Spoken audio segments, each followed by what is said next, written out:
Data पॅरलिझम म्हणजे कळतंय? each processor executes the same operation, namely sorting on a different data set. Execution of the same operation in parallel on a different sets of data is called as data parallelism. The final merge operation is finally trivial. Thank you. Because the range partitioning in the first phase ensures that for 1 less than I less than j less than equal to m, the key values in processor pi are all less than the key values in pj. So that's the idea here. We must do range partitioning with good range partitioning vector so that each partition will have approximately the same number of tuples. Virtual processor partitioning can also be used to reduce the skew. Skew म्हणजे partitioning किंवा distribution equally पाहिजे. काम अगदी एकाच विद्यार्थ्याला जास्त द्यायला लागलो मी आणि एखाद्या दुसऱ्याला फेवर करायला लागलो तरी पण that will be a problematic scenario. So everybody should be given reasonably equal kind of a work, and that is called as reducing the skew. So partiality नको, सर्व ठिकाणी इक्वल डिस्ट्रीब्युशन हवं. पुढे जाऊयात आपण. पुढचा प्रकार म्हणजे parallel external sort merge. So parallel external sort merge is an alternative option to range partitioning. Suppose that a relation has already been partitioned among disks d0 to dn minus 1. A relation has been already partitioned in n number of disks. It does not matter how the relation has been partitioned. म्हणजे तिथे skew असला तरी चालू शकेल. It doesn't matter. समजा d0 वर 50 tuple आहेत, d1 वर फक्त 10 टपल आहेत, d3 वर बाबा 4 टपल आहेत. ठीक आहे, it doesn't matter. So just it says a relation is distributed across the disks. Now this parallel external sort merge works in the following way. There are two essential steps over here. Each processor pi locally sorts the data on di. Processor pi takes care of di. Okay. And second is the system then merges the sorted runs on each processor to get the final sorted output. The merging of sorted runs in two steps can be parallelized by a sequence of actions. पहिली action कुठली? The system range partitions the sorted partitions at each processor pi, all by the same partitioning vector across the processors p0, p1 up to pm minus 1, because it is a partition vector. Now further, it sends the tuples in sorted order so that each processor receives the tuples in a sorted streams. Next, each processor pi performs a merge, sort merge. So performs a merge on the streams as they are received to get the single sorted run. Finally जो है ना वेगवेगळ्या ठिकाणहून येणारा आहे output, त्याचा आपल्याला single sort करायचं मर्जिंग करून. आणि finally the system concatenates the sorted runs on processor p0, p1, pm-1 to get the final result. Now, as described, this sequence of actions results in an interesting form of execution skew. Skew म्हणजे कळतंय? Skew म्हणजे मराठीत घ्यायचं झालं तर अन्याय म्हणू आपण, की एखाद्याला जास्त एखाद्याला कमी. एक्झिक्युशन मधला skew. Since at first every processor sends all blocks of partition 0 to p0, then every processor sends all blocks of partition 1 to p1, and so on. Thus, while sending happens in parallel, receiving tuples becomes sequential. Sending happens in parallel, and so receiving the tuples becomes sequential.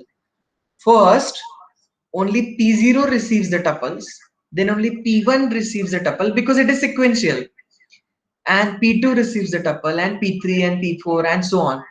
To avoid this problem, each processor repeatedly sends a block of data to each partition. In other words, each processor sends the first block of every partition, then sends the second block of every partition, and so on and so forth. As a result, all processors receive the data in parallel. So that is the most important benefit over here.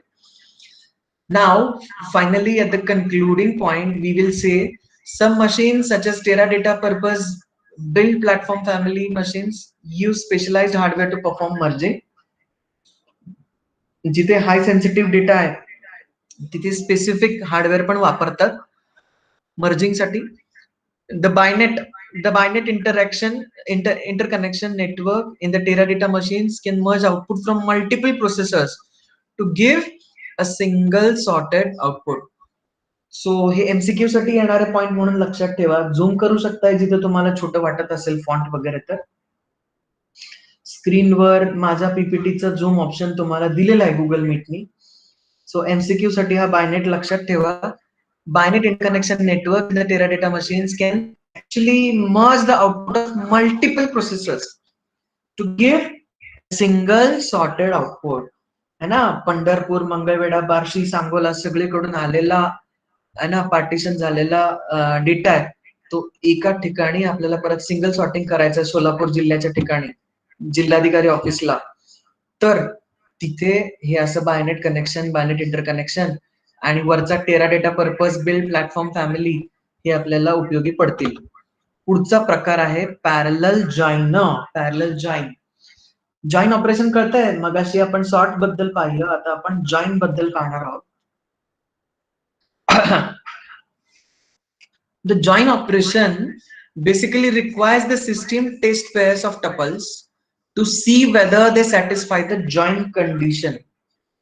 If they are actually satisfying, if they are actually doing, the system adds the pair to the join output.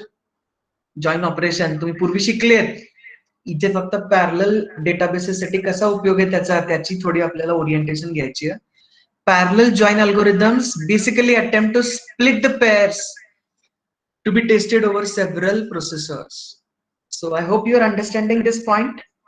Parallel join algorithms, these algorithms attempt to split the pairs to be tested over several processors. Splitting happens over several processors.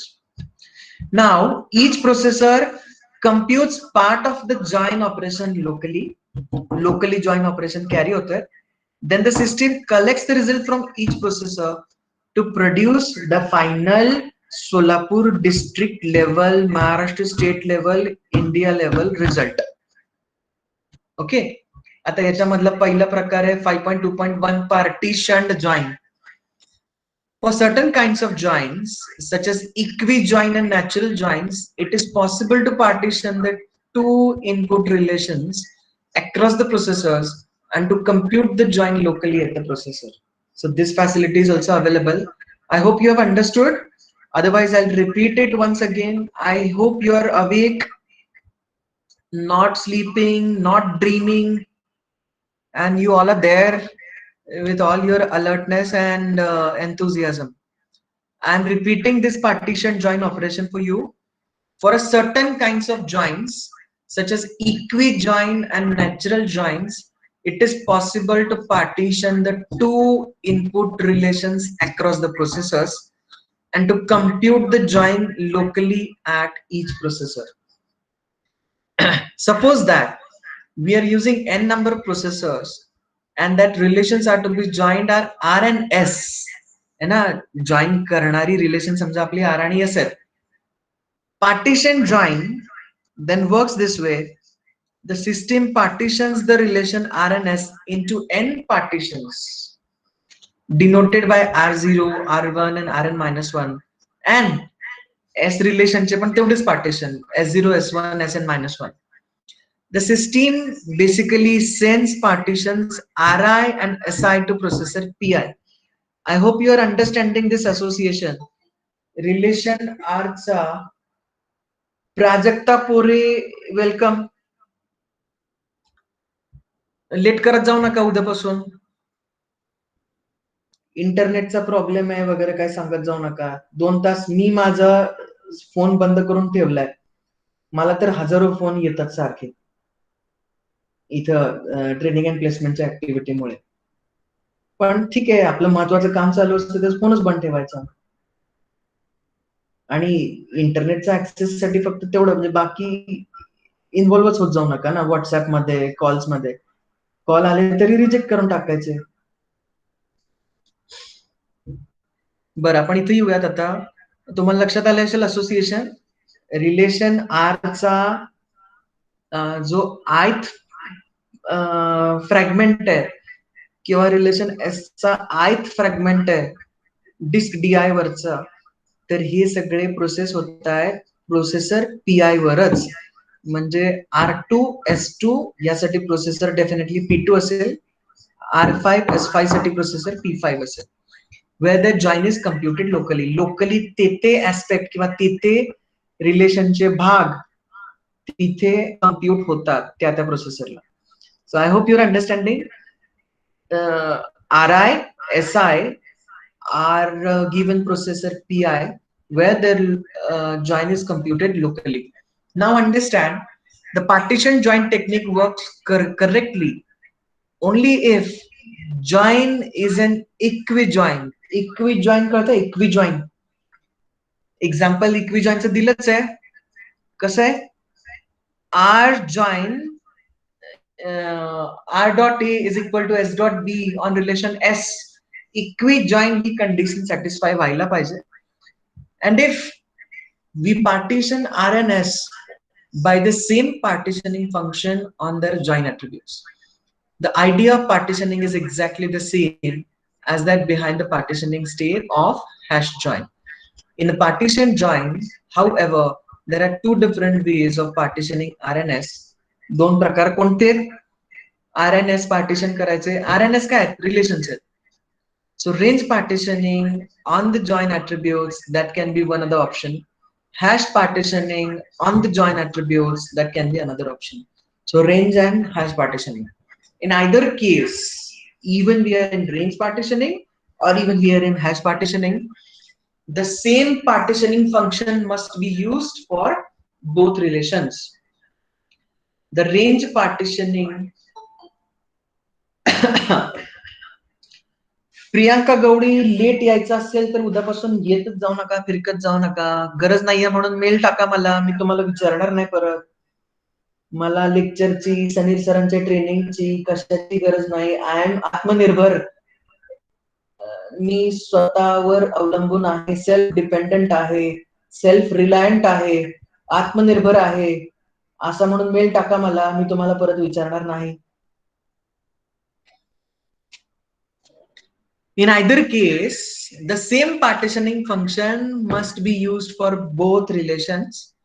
For range partitioning, the same partition vector must be used for both relation. For hash partitioning, the same hash function has to be used to both the relation. So figure actually explains everything. Partition parallel join. Partition parallel join, you are able to see R0 processor P0 आहे आणि तिकडे relation S0 आहे. I mean S रिलेशनचा तो काय म्हणता येईल, zeroth processor साठीचा part. R1 associated with P1 associated with S1, R2 associated with P2 associated with S2. I hope तुम्हाला लक्षात आलं असेल. आणि ही जी रिलेशन आहेत डाव्या हाताला एकदम extreme left and extreme right, या रिलेशनचे जे पार्टिशन्स केलेले आहेत ती आपल्याला इकडे या दोन बार मध्ये दिसत आहेत, R and S मध्ये दिसत आहेत. आणि त्यांची रिलेशनशिप कशी आहे? R0 S0 associated with P0, R1 S1 P1, R2 S2 P2, R3 S3 P3.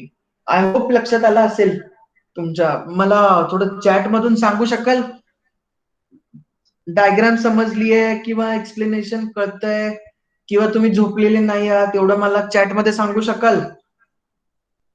Are you all there? Can somebody text me?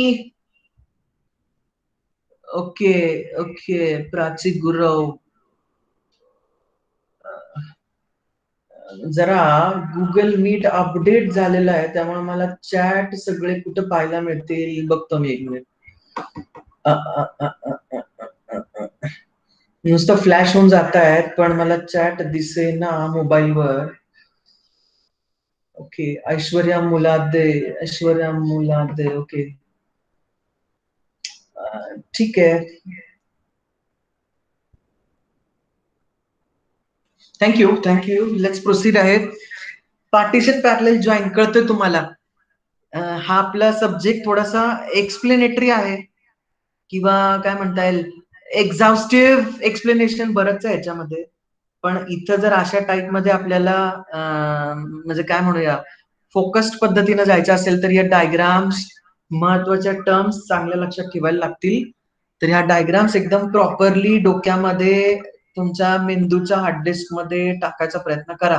Me PPT देईनच किंवा ऑलरेडी पूर्वीचे पण दिलेले आहेत, पण ज्या महत्वाच्या डायग्राम वगैरे असतात आणि प्रत्येक पॉइंट मधले महत्वाचे सब पॉइंट्स आपल्याला मेंदूमध्ये, हार्ड डिस्क मध्ये व्यवस्थित हवेच आहेत. पुढे जाऊ. If one or both of the relations RNS are already partitioned on the join attributes by either method of hash partitioning or range partitioning, the work needed for partitioning is reduced greatly. Of course, this conclusion can be easily made. अगोदरच जर partitioning झालेलं असेल hash किंवा आपलं range partitioning, तर इथलं काम वाचेल. If the relations are not partitioned or are partitioned on attributes other than the join attributes, ठीक आहे, मला डेट ऑफ बर्थ वर जॉईन करायचा आहे, तो वेगळ्या पद्धतीनं वेगळ्या ऍट्रिब्यूट वर जॉईन झालेला असेल, then the tuples need to be repartition. दोन केस मध्ये रिपार्टिशन करावं लागतंय. एकतर पूर्वी पार्टिशन झालेलं नसते किंवा पार्टिशन झालंय पण जॉईन ऍट्रिब्यूट वर झालेलं नाहीये, तर त्या केसमध्ये एक रिपार्टिशनिंग करायला लागतं. Each processor PI reads in the tuples on disk DI, computes for each tuple T the partition J to which the T belongs, and sends the tuple T to the processor PJ. Processor PJ stores the tuples on the disk DJ.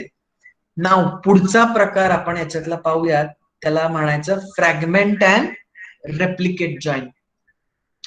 तुम्ही पूर्वी पाहिल्यात या terms आठवत असतील, fragmentation and replication, है ना? तर त्याच स्टोरेज मध्ये पाहिलं होतं आपण, डिस्ट्रीब्युटेड डेटा स्टोरेज किंवा मॉडर्न डेटाबेस स्टोरेज पहिल्या चॅप्टर मध्ये. तर फ्रॅगमेंटेशन रेप्लिकेशन वरचा पुढचा प्रकार आहे.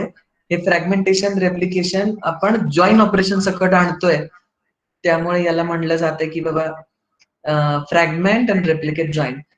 फायनली आपण कुठल्या पॉइंटच्या अंडर सगळं शिकतोय हे? We are under intra operation parallelism आणि त्यातला पॅरलल जॉईन हा प्रकार आहे. तुम्ही वर पाहिलं असेल तर बघा, C2.7 वर एकदम काय म्हणू आपण त्याला, टॉप लेफ्टला दिसतंय का? मी नंबरिंग केलंय पॉइंटला. सी म्हणजे बाबा आपला चॅप्टर 2, C2 चॅप्टर 2, त्यातला 7वा पॉइंट असतो ना आपला बीट बाय बीट सिलेबस, त्यातला 5वा बीट, 5व्या बीट मधला पॅरलल जॉईन हा दुसरा बीट, आणि त्या दुसऱ्या बीट मधला परत हा fragment and replicate join. So बराच त्याला इंडेक्सिंग मोठ्याच्या मोठे. चॅप्टर 2 त्यातल्या 7th मधल्या 5th सब पॉइंट मधल्या 2nd सब पॉइंट मधला 2nd sub point. So this is called as fragment and replicate join. Now let's understand, partitioning is not applicable to all types of joins. For instance, if the join condition is an inequality, inequality म्हणजे कळतंय, मगाशी तुम्हाला हे दाखवलं होतं तेव्हा इथे pointer दिसतोय का तुम्हाला? पॉइंटर, बारका pointer. Seema Raut, we all the participants of this meeting heartily welcome to you. Thank you for coming inside this lecture. मगाशी तुम्हाला सांगत होतो, इक्वी जॉईन असेल तर हा प्रकार इंटरेस्टिंग आहे किंवा पार्टिशनिंग आपल्याला करता येतं.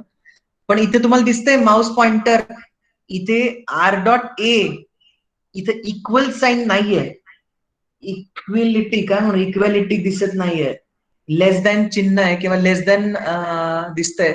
सो दॅट मीन्स इनइक्वॅलिटी मध्ये partitioning is not applicable. Equijoin मध्ये पार्टिशनिंग ऍप्लिकेबल आहे, पण इनइक्वॅलिटी मध्ये it is not applicable. So we say partitioning is not applicable to all the types of joints. For instance, if the joint condition is an inequality such as relation R आणि S चा joint unequal कसा आहे, unequal कसा आहे, R dot A is not equal to S dot B. That means there is no equality, there is no equal sign, and that is actually it is hampering the partitioning and its non-applicability. So it is possible that all the tuples in R join with some tuples in S and vice versa. Thus there are, what I can say, thus there may be no easy way of partitioning R and S so that tuples in partition Ri join with only tuples in partition Si. We can parallelize such a joins by using a technique called as fragment and replicate. इथं पण आपल्याला एक solution मिळतं, fragment करा आणि replicate करा.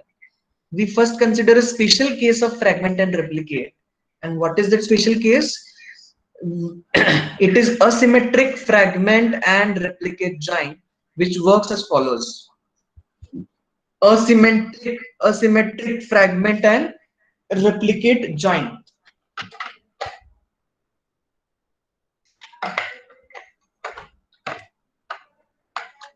So पहिली step आहे याच्यामध्ये, the system partitions one of the relations say R. Any partitioning technique can be used on R.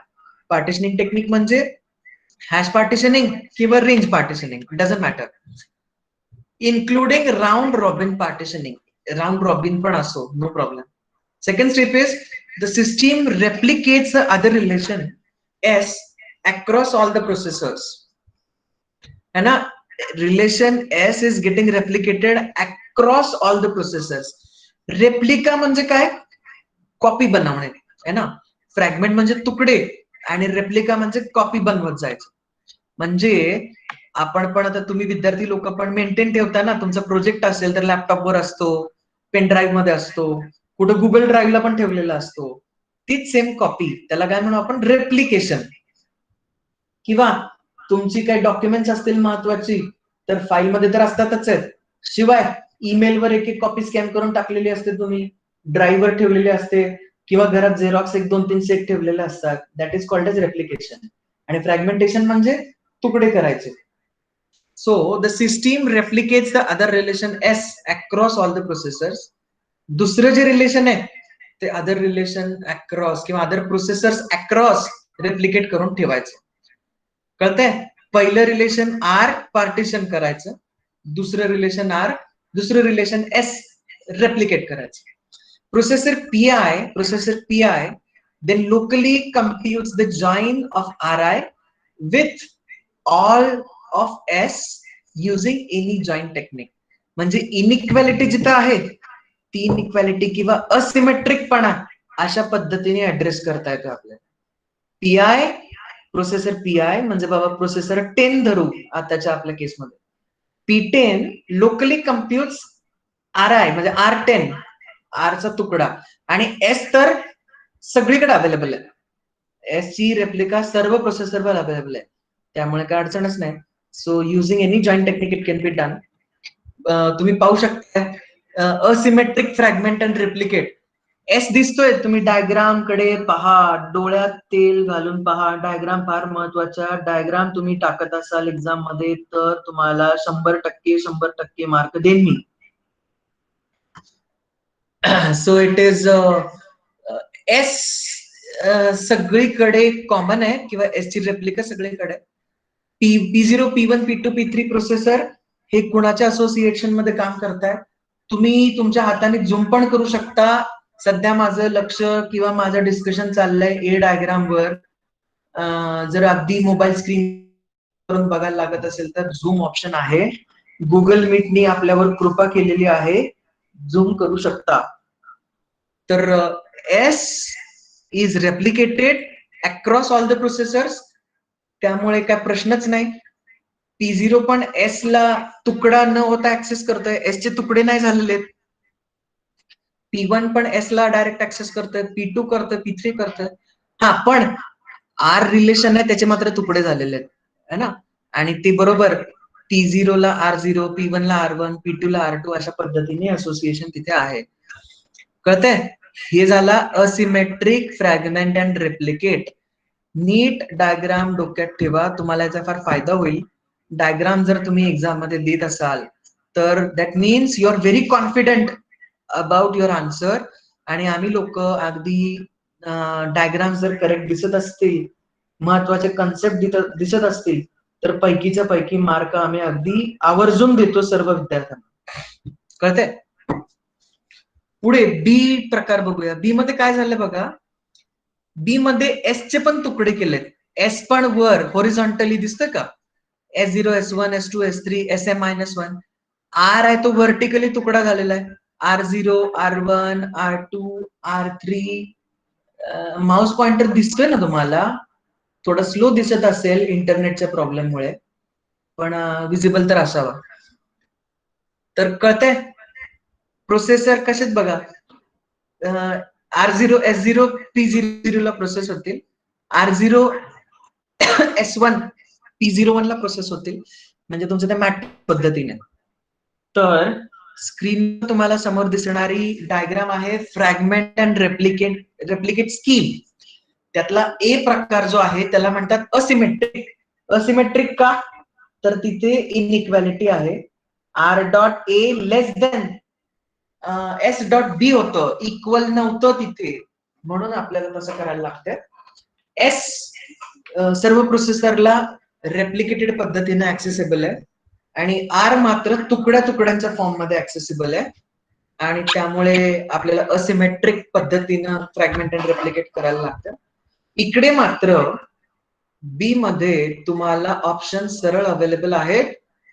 S जो आहे तो हॉरिझॉन्टली पार्टिशन झालाय, आर व्हर्टिकली पार्टिशन झालाय, आणि त्याला असिमेट्रिक वगैरे म्हणतच बसले नाहीयेत. त्या डायग्रामला सरळ नाव दिलंय fragment and replicate. Fragment and replicate अर्थात सिमेट्रिक हे एक ऍडजेक्टिव्ह तिथे देऊ शकले असते, पण आपण त्यांना फॉलो करू, ऑथरला फॉलो करू. ए डायग्राम आहे असिमेट्रिक, बी डायग्राम आहे सिमेट्रिक. ओके. पुढचा प्रकार partition parallel hash joints. The parallel hash join algorithm basically is proceeding in this way. पहिला प्रकार हॅश करायचा म्हणजे choosing a hash function. Hash function म्हणजे कळतंय की समजा हॅश फंक्शन म्हणजे आपलं लीप इयर समजा हॅश फंक्शन आहे. तर मग सगळे जे लीप इयर आहेत ती एकत्र होतील. त्या लीप इयर मधले जन्मलेले लोक आहेत ते आपल्याला एका ठिकाणी एकत्र करता येतील. म्हणजे 1996 साली जन्मलेले, 2000 साली, 2004 साली, 8 साली, 12 साली, 16 साली, आणि आता 2020 पण लीप इयर आहे. सो हॅश फंक्शन जर आपण लीप इयर वापरला तर लीप इयर वाले एका ठिकाणी आपल्याला टाकता येतील. तसं किंवा तुम्ही युनिक्स ऑपरेटिंग सिस्टीम मागच्या वर्षी शिकलात ना, अर्थात लॉकडाऊन मुळे 15 मार्च नंतर आपण सगळे डिस्कनेक्टच झालो, पण पहिला चॅप्टर तर झाला असेल, पहिल्या दुसऱ्या चॅप्टर मध्येच होतं बफर कॅश. तो चॅप्टर तुम्ही शिकले होते. त्याच्यात होतं बघा, त्या बफर अलोकेशन टेक्निक्स मध्ये मॉड 4 काय ते मॉड 0, मॉड 1, मॉड 2 अशा पद्धतीने हॅश फंक्शन वापरलेली तुम्ही आठवताय. तर तशाच पद्धतीनं हे पार्टिशन पॅरलल हॅश जॉईन हे आपल्याला थोडस शिकायचंय. यातला पहिला प्रकार म्हणजे किंवा पहिली स्टेप म्हणजे choosing a hash function. Hash function choose करणे. Say H1 that takes the join attribute value of each tuple in relation R and S and maps the tuple to one of the processors. म्हणजे एखाद्या प्रोसेसरवर फक्त आपण leaf year मध्ये जन्मलेल्या लोकांचीच माहिती ठेवतोय. तर ज्या ज्या लोकांची date of birth leap year मध्ये पडते ती लोक त्या प्रोसेसर मध्ये जातील. आर रिलेशन म्हणजे समजा आपण समजूया स्टेट बँक ऑफ इंडियाचं रिलेशन आहे आर. एस रिलेशन म्हणजे स्टेट बँक बँक ऑफ इंडियाचं रिलेशन आहे. स्टेट बँक ऑफ इंडिया आणि नुसती बँक ऑफ इंडिया, बीओआय आणि एसबीआय. तर स्टेट बँकेचे लीप इयर मध्ये जन्मलेले सगळे कस्टमर एका प्रोसेसरवर टाकता येतील. बँक ऑफ इंडियाचे लीप इयर मध्ये जन्मलेले कस्टमर एका प्रोसेसरवर टाकतायत. So that is what is hash function. Let Ri denote the tuples of relation R that are mapped to processor Pi. Similarly, let Si denote the tuples of relation S. Si is nothing but tuples of relation S. These are mapped to processor Pi. Each processor Pi reads the tuples of S that are on disk Di and sends each tuple to appropriate processor on the basis of hash function h1. As the destination processor Pi, बघा पहिलं hash function choose करणं आलं. पुढचा प्रकार आहे as the destination processor Pi receives the tuples Si, it further partitioned them by another function h2, which the processor uses to compute the hash join locally. आता ते पहिल्या इटरेशन नुसार आलेल्यांना परत लोकली कम्प्युट करायसाठी परत एक hash function. The partitioning at this stage is exactly the same as in the partitioning phase of the sequential hash join. Each processor Pi executes this step independently from the other processors. तिसरी step कोणत्यातली तिसरी step तर partition parallel hash join मधली तिसरी step. Once the tuples of S have been distributed, the system redistributes the larger relation R across n number of processors by the hash function h1 in the same way as earlier mentioned.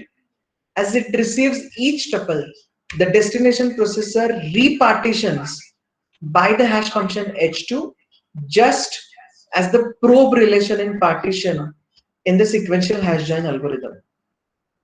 Last step, each processor Pi executes the build and probe phases. Build phase म्हणजे h1 वाली, probe म्हणजे काय? आता सध्या probe हा शब्द खूप famous आहे. सुशांत सिंग आणि दिशा सालियान त्या प्रकरणांमध्ये सीबीआय प्रोब चालू आहे, मुंबई पोलिसांची प्रोब चालू म्हणतात ना. प्रोब म्हणजे investigation. Yes, Rajashree Gaikwad, thank you. Probe म्हणजे इन्व्हेस्टिगेशन. सो पहिला processor P I executes the build phase h1 वाली आणि नंतर प्रोब फेज म्हणजे h2 फंक्शन वाली of the hash join algorithm on the local partitions Ri and Si of relations R and S. For what? For the purpose of producing a partition of final result of the hash join. आता पुढचा प्रकार parallel nested loop join. आता nested loop म्हणजे माहितीये तुम्हाला, if else मध्ये जर if else आपण टाकला किंवा इफेल्स मधल्या मध्ये अजून एक इफेल्स टाकला तर त्याला म्हणतात नेस्टेड लूप. किंवा फॉर लूप मधल्या मध्ये आणखीन एक फॉर लूप टाकला तर त्याला म्हणतात नेस्टेड लूप. तसंच इथे जॉईन ऑपरेशनचा नेस्टिंग कळते. जॉईन ऑपरेशनचा नेस्टिंग सोपं आहे म्हणजे समजायला. काय म्हणू आपण त्याला, ते डब्यामध्ये डबा that is called as nesting. So this is parallel nested loop join. यातली पहिली फेज आपल्याला समजून घ्यायची ती म्हणजे to illustrate the use of fragment and replicate based parallelization. Consider the case where relation is much smaller than relation R. Relation S म्हणजे आपण समजूया की बाबा बँक ऑफ इंडियाचे कस्टमर त्यांचं रिलेशन. आर रिलेशन म्हणजे आपण समजूया स्टेट बँक ऑफ इंडियाचे customer. Of course state bank of इंडियाचा कस्टमर बेस मोठा आहे आणि एस म्हणजे बँक ऑफ इंडिया याचा कस्टमर बेस जरा कमी आहे. किंवा ICICI बँक असेल, HDFC बँक असेल, यांचा कस्टमर बेस स्टेट बँक इतकं तर नक्कीच नाहीये. सो हा प्रकार समजून घ्यायला रिलेशन एस अशा पद्धतीने असावं असं म्हणतात की जे रिलेशन आर पेक्षा छोटे आहे. नाव next phase, suppose the relation R is stored by the attribute on which it is partitioned does not matter. है ना, म्हणजे डेट ऑफ बर्थ वर पार्टिशन केलंय की अकाउंट बॅलन्स वर पार्टिशन केलंय की अकाउंट ओपनिंग वाल्या डेट वर पार्टिशन केलंय, दॅट डझंट मॅटर. है ना, किंवा तो बाबा जेंट्स आहे का लेडीज आहे, ते छोटा मुलगा आहे, अंडर 18 आहे का अबव 18 आहे, it doesn't matter. Suppose there is an index on a joint attribute of a relation R at each of the partitions of relation R. We use asymmetric fragment. Asymmetric म्हणजे कळाला मगाशी कसा processor P0, P1, P2, P3 ला S हा relation rightly available होता, replicated form मध्ये, तुकडे झालेले नव्हते, फ्रॅगमेंट झालेले नव्हते, त्याला म्हणतात असिमेट्रिक फ्रॅगमेंट अँड रेप्लिकेट. म्हणून we use asymmetric fragment and replicate with the relation S being replicated and with the existing partitioning of relation R. Now each processor Pj where the partition of relation S is stored basically reads the tuples of the relation S stored in Dj. है ना, Pj Dj कळतंय, म्हणजे P4 असेल तर D4 वरूनच read होतं. And further it replicates the tuples to every other processor Pi. है ना, परत Pi ला त्याचे replication होते. At the end of this phase, relation S is replicated at all sides. है ना, relation S small आहे R पेक्षा, म्हणून तो सगळीकडे replicate करायचा. So it is replicated at all sides that store the tuples of relation R. Now each processor Pi performs the indexed nested loop join of relation S with ith partition of relation R. इथे काय problem नाहीये, R relation मोठे आहे त्यामुळे याचे Pi चे Ri, त्यानंतर P2 चे R2, P5 चे R5 असे कॉम्बिनेशन होऊ शकतात. We can overlap the indexed nested loop join operation with the distribution of tuples of relation S to reduce the costs of writing the tuples of relation S to the disk and of reading them back. However, the replication of relation S must be synchronized with the join operation so that there is enough space in the memory buffers at each processor Pi to hold the tuples of relation S so that they have been received but that have not yet been used in the join operation. आता या काय म्हणता येईल, पाचव्या point मधला intra operation मधला शेवटचा point आपण कुठले कुठले बघितले, पॅरलल सॉर्ट, पॅरलल जॉईन, आणि आता तिसरा प्रकार बघायचा आपल्याला तो म्हणजे other relational operations. Relational operations कोणती आहेत, सिलेक्शन, प्रोजेक्शन, ऍग्रिगेशन आणि हा कॉस्ट वाला एक पॉइंट आहे याच्यातला, तो एक सिंपल बघू. मी काय म्हणतो लक्षात येते का, आता वाजलेले आहेत 2:30. दर अर्ध्या तासाने साधारणतः माझा प्रयत्न असतो की बाबा तुमचा साधारणतः स्टेटस घ्यावा. तर जागे आहात का बाळांना तुम्ही सगळे, मला रिप्लाय कराल का कोणी चॅट मध्ये. Aishwarya Metkari, okay thank you. ऐश्वर्या मला जरा ती रेकॉर्डिंग टाइमला आठवण करायची, आठवण नाही केली तुम्ही. हा सर, इथून पुढे करते. म्हणजे तुम्हाला काय मला काम नाही लावायचंय, फक्त जाता जाता आठवण करत जा. रजत, तुम्ही काय व्हॉट्सअपला माझा रिप्लाय दिला नाही रजत. ठीक आहे, राजश्री थँक्यू, ओके थँक्स. आपण आता इंट्रा मधला जो प्रणोती सर्वगोड, थँक्यू. थोडस अलर्ट राहायचा प्रयत्न करा, सगळ्या संकटांवर मात करून तुमच्या बॅचला बाहेर निघायचंय, कळतंय. लॉकडाऊनच्या नेमका तुमच्या बॅचला आणि जी मुलं आता 12वीला वगैरे आहेत त्यांना पण प्रॉब्लेमच आहे, सगळं ऑनलाईन मोड मध्ये शिकावं लागतं.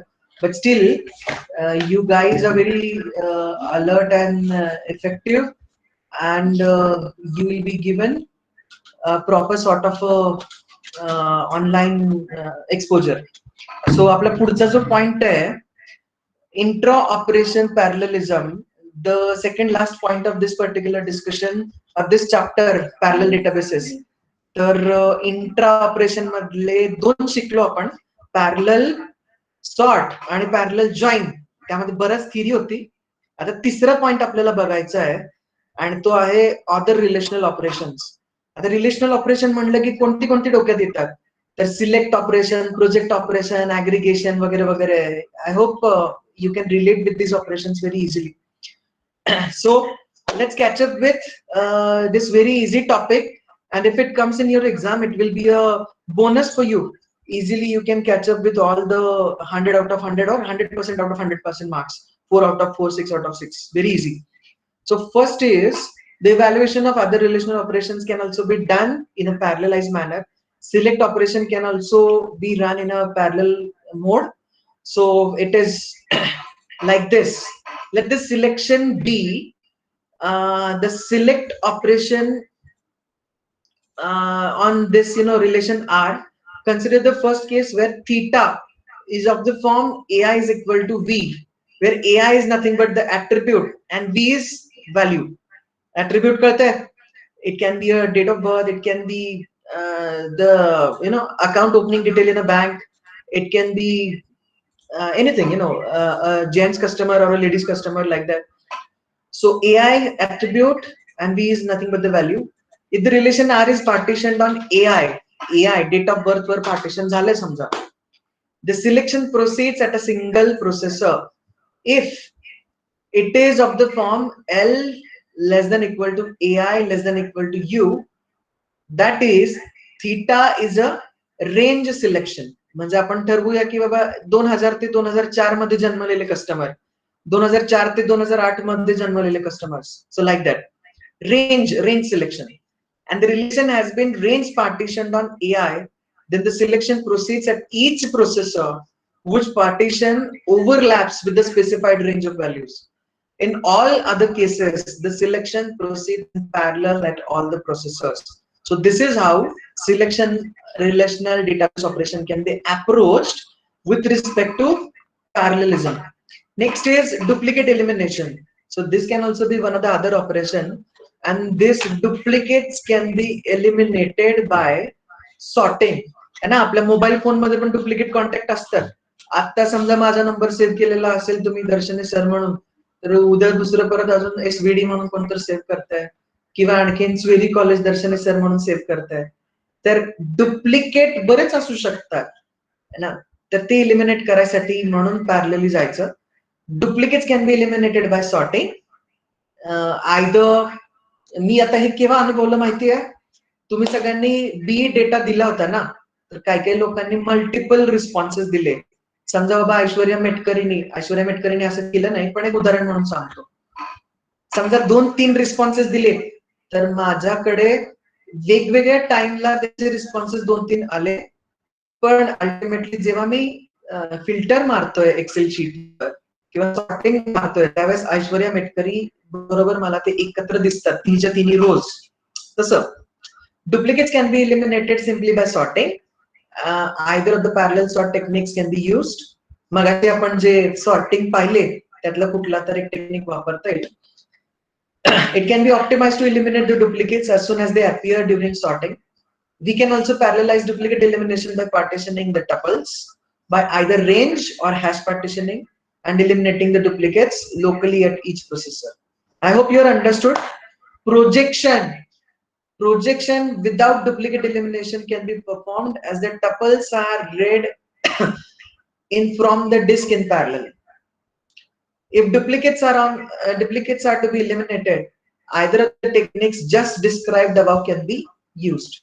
हा प्रश्न जर आला तर तुम्हाला अगदी फक्त नावं शिस्तात टाकायची आहेत आणि 2-2, 3-3 लाईन मध्ये एक्सप्लेन करायचं. फार सोपं आहे, त्यामुळे पूर्ण लक्ष इथे असू द्या थोड्या वेळासाठी. पुढचं ऑपरेशन म्हणजे ऍग्रिगेशन. कन्सिडर अन ऍग्रिगेशन ऑपरेशन. ऍग्रिगेशन म्हणजे कळतंय, तुम्ही पाहिल्या पूर्वी. We can parallelize the operation by partitioning the relation on grouping attributes, है ना, group by attributes, and then computing the aggregate values locally at each processor, है ना. Aggregate values to be calculated locally at each processor. Locally होता है, पंढरपूरला होता है, मंगळवेढ्यात होता है, बार्शीला होता है, सांगोल्याला होता है. Locally values calculate होता है. Now, either hash partitioning or range partitioning can be used for this. If the relation is already partitioned on the grouping attributes, the first step can easily be skipped.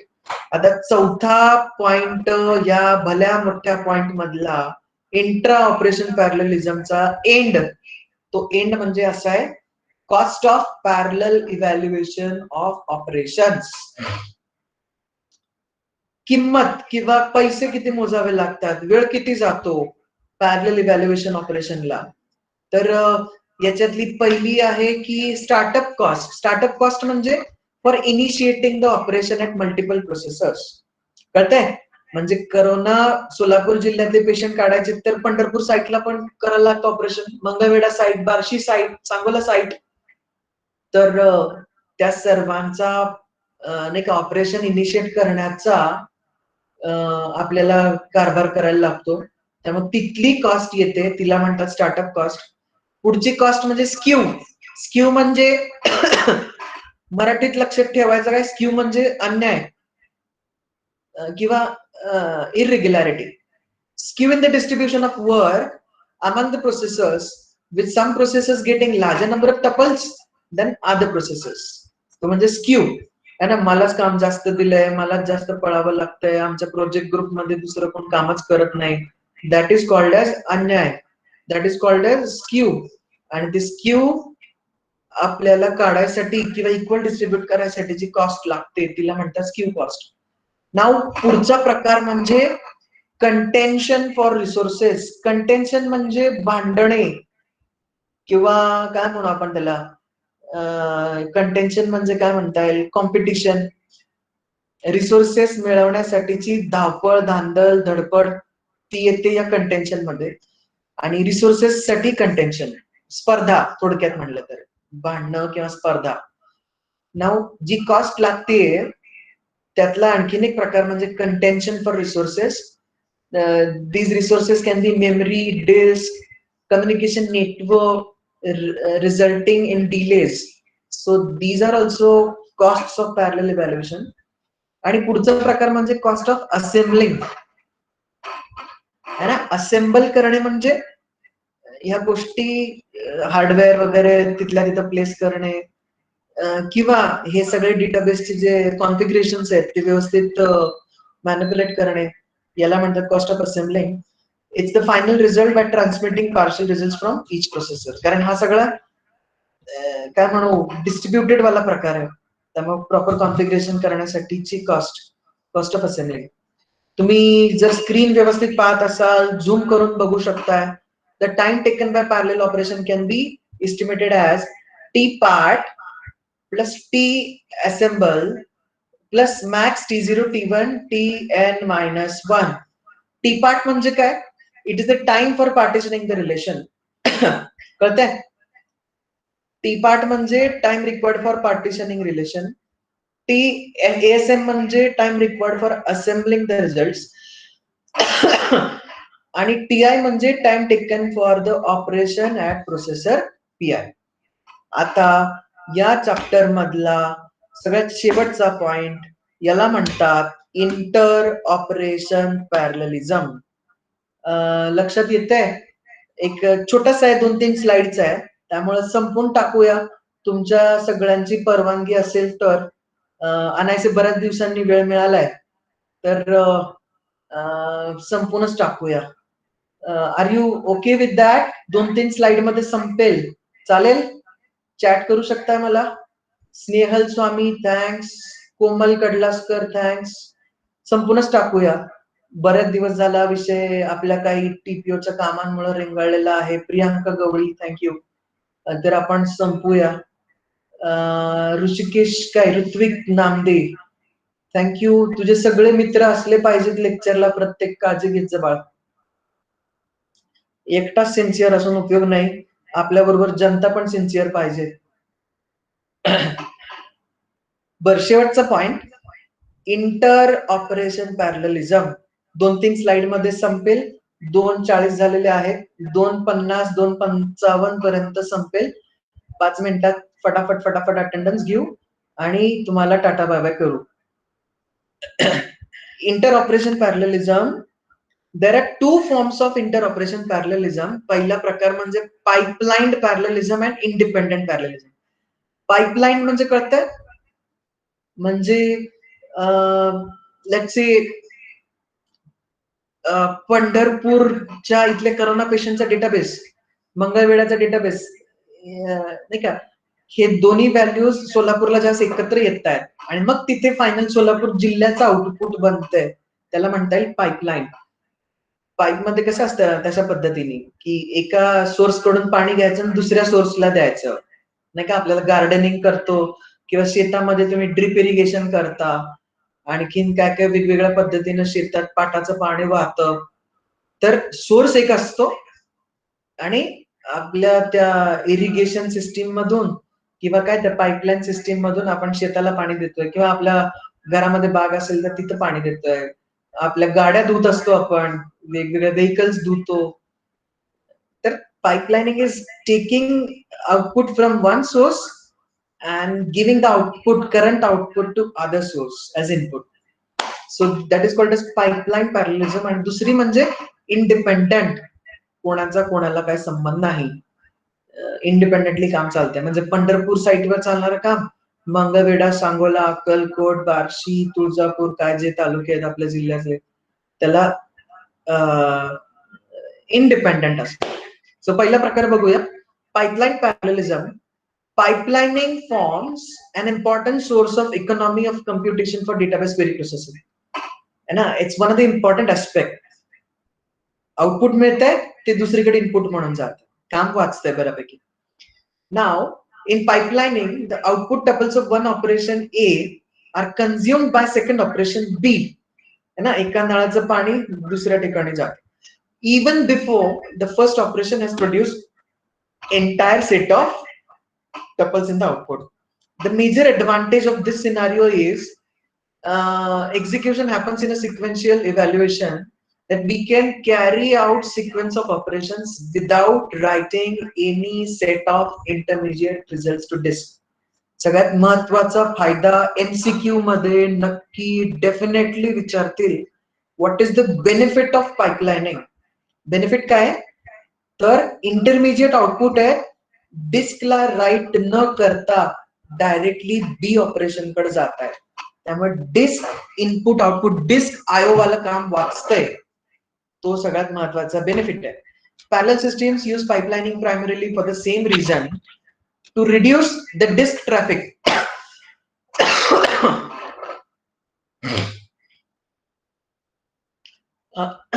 For the same reason, parallel systems are using pipelining. However, pipelines are source of parallelism as well. In the same way, instruction pipelines are a source of parallelism in hardware design. It is possible to run operations A and B simultaneously on a different processors, so that B consumes tuples in parallel with A, producing them. This form of parallelism is called as pipelined parallelism. Consider a join operation R1 join, R2 join, R3 join, R4. We can set up the pipeline that allows 3 join to be computed. इथे काय करतात, pipelining करायचं म्हणजे R1 R2 join calculate करायचं वेगळ्या ठिकाणी, R3 R4 वेगळ्या ठिकाणी कॅल्क्युलेट करायचं, आणि R1 R2 चं आउटपुट, R3 R4 चं आउटपुट हे परत तिसऱ्या जॉईन ऑपरेशन मधून पॅरलेलिझम मिळवायची. That is called as pipelining. मी काय म्हटलं लक्षात आलं का, R1 R2 वेगळ्या ठिकाणी करा, समजा A ठिकाणी आला, R3 R4 B ठिकाणी आला जॉईन ऑपरेशनचा रिझल्ट, आणि ह्या A चा आणि B चा जॉईन केला की आपल्याला entire result R1 R2 R3 R4 मिळतं join. Suppose processor P1 is assigned, बघा इथं दिलंय P1 मध्ये काय घेतलंय, R1 आणि R2 चा जॉईन temp1 व्हेरिएबल मध्ये. P2 मध्ये काय घेतलंय, R3 आणि temp1 यांचा result. P1 computes tuples in R1 join R2. It further makes these tuples available to processor P2. Thus P2 has available to it some of the tuples in R1 R2 before P1 has finished its computation. P2 can use those tuples that are available to begin the computation. जो temp1 वाला result आलाय R1 R2 चा, तो R3 बरोबर परत काम चालू ठेवू शकतो. Even before R1, R2 is completely computed, fully computed by P1. Likewise, P2 computes tuples in R1 join R2, join bracket join R3. It makes these tuples available to P3, which can compute the join of tuples with R4. तुम्हाला लक्षात आलं असेल काय म्हणायचंय. R1, R2 temp 1 मध्ये घेतला, हा temp 1 R3 बरोबर जोडल्यावर एक रिझल्ट येतोय आणि R1, R2, R3 चा एंटायर रिझल्ट पुढच्या टेम्प व्हेरिएबल मध्ये घेऊन R4 बरोबर जोडता येतो.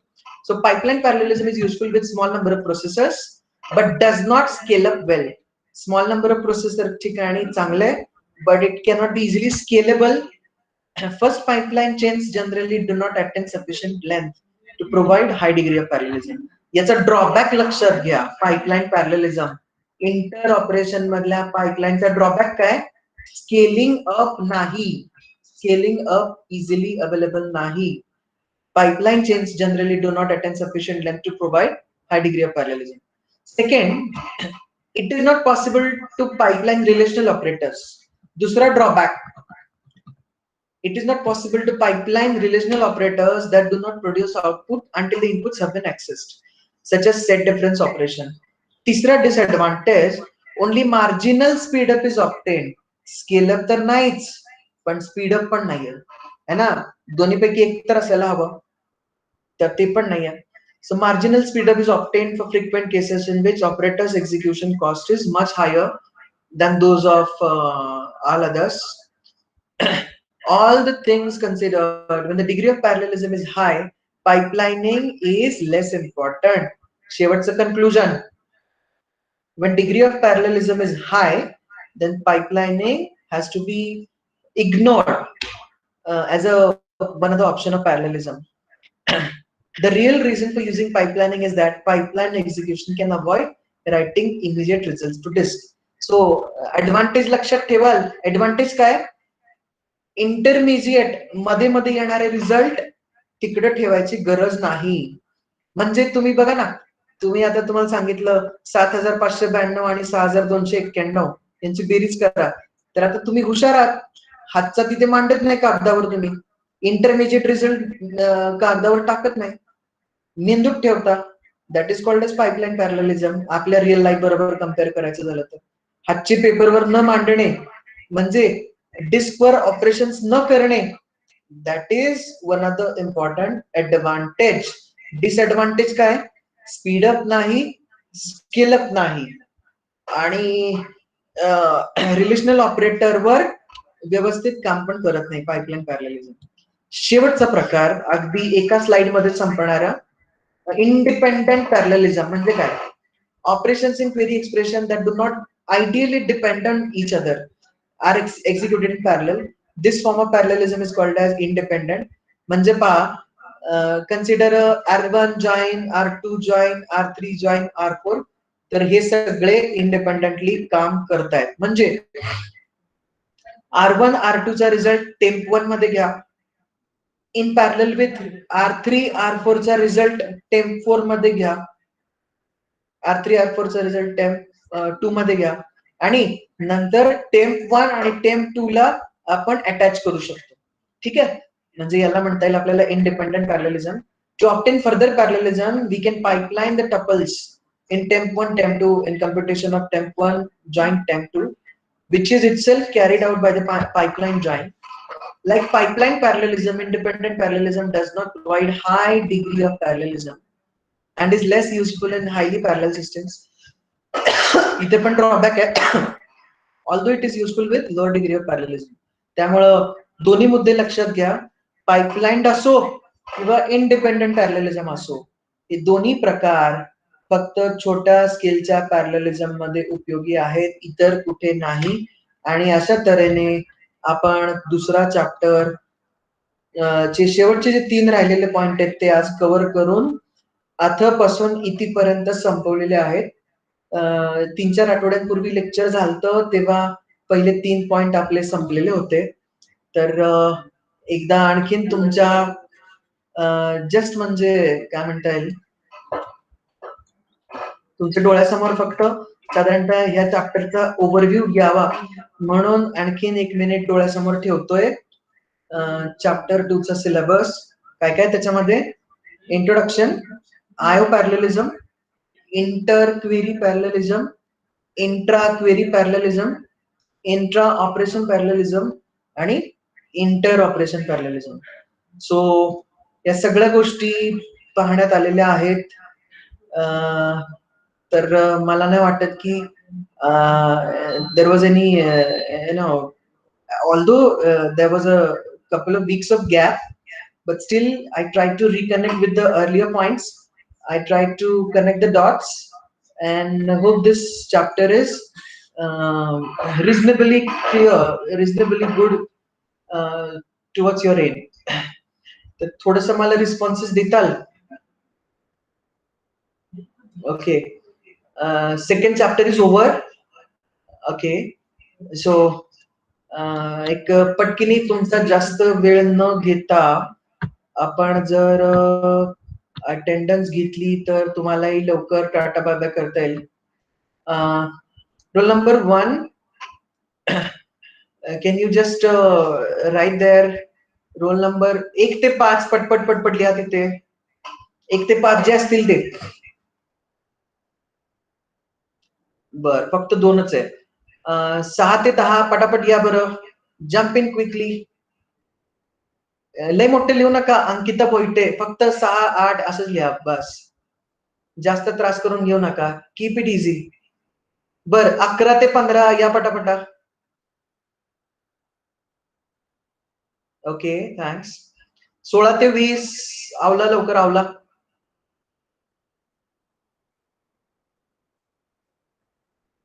ओके. 21-25.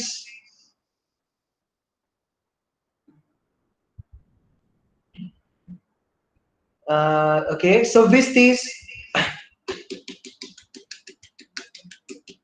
आवला आवला लवकर लवकर. 31-35 कोणी पण या. 31-35 पटपट. एकच आहे. प्रणती, तुमच्या बरोबरची 4 टाळकी कुठे गेली? सगळे पाहिजेत. 36 ते 40.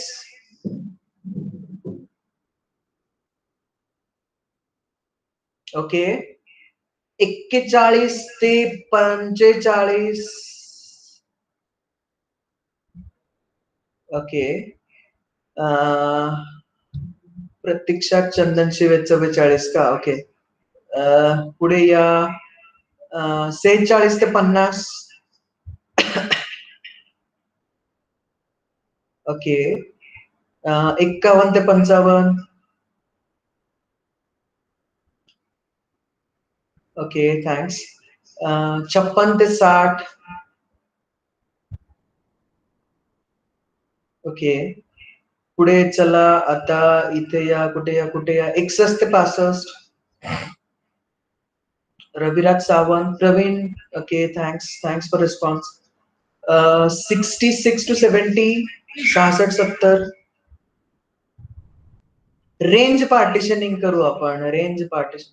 पृथ्वीराज पाटील, तुमचा आता संधी केलेली असताना कशाला मध्ये आले? 66-70 मध्ये आम्ही होतो ना. 61 कशाला मध्ये आला? बरं, असू दे. टाइमवर येत जा. पुढे चला, आपल्याला जायचं आहे पुढच्या 71 ते 75 मध्ये. 71-75 कोणी बी नाही का? हर्षल, सोनाली वाडेकर, मेत्रे कंपनी आणि कोण आपले ते विसरलं आता. 74 कोणतं? बरं, ठीक आहे. Thank you for all your support. थोडस म्हणजे वेळोवेळी मी सांगायचा प्रयत्न करत आलोय. समजा कॅपजेमिनाय मध्ये एखाद्या दुसऱ्या काय प्रॉब्लेममुळे सिलेक्शन नसेल झालं, परसिस्टंट मध्ये जरी नसेल झालं, तरी पण डिप्रेस होऊ नका. आपल्याकडे बरेच ऑप्शन्स आहेत. इथून दररोज साधारण 3-4 तास आपल्या कॉलेजचे लेक्चर्स असतात. तर बाकीचा वेळ कारणी लावा लेक्चरच्या नंतर मिळणारा.